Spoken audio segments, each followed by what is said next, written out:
ঢাকাই সিনেমা চিত্রনায়িকা অপু বিশ্বাস ও শবনম বুবলির দ্বৈরথের গল্প কারোই অজানা নয়। চিত্রনায়ক শাকিব খানকে কেন্দ্র করে প্রায়শই কথার লড়াইয়ে জড়িয়ে পড়েন দুজন, কারণ এই দুই নায়িকাই শাকিবের সন্তানের মা। সম্প্রতি বাবা দিবসে শাকিব খান ও সন্তানদের নিয়ে ফেসবুকে পাল্টাপাল্টি স্ট্যাটাস দিয়েছেন অপু বিশ্বাস ও শবনম বুবলি।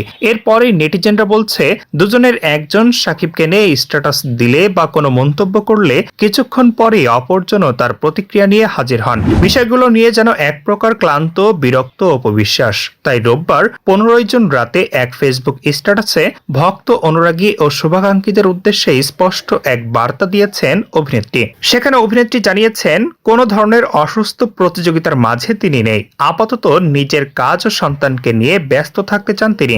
এদিন প্রাক্তন স্বামী শাকিব খান ও ছেলে আব্রাহাম খান জয়ের সঙ্গে তোলা একটি ছবি ফেসবুকে প্রকাশ করে অপু বিশ্বাস লিখেছেন, প্রিয় ভক্ত, অনুরাগী ও শুভাকাঙ্ক্ষীরা, সাম্প্রতিক সময়ে লক্ষ্য করছে আমার ব্যক্তিগত কিছু মুহূর্ত বা আমার ছেলের সাথে স্মরণীয় সময়গুলো যখন আমি আপনাদের সঙ্গে ভাগাভাগি করি, তখনই কোনো না কোনো ভাবে সেই বিষয়কে ঘিরে এক ধরনের অপ্রয়োজনীয় প্রতিযোগিতা শুরু হয়ে যায়।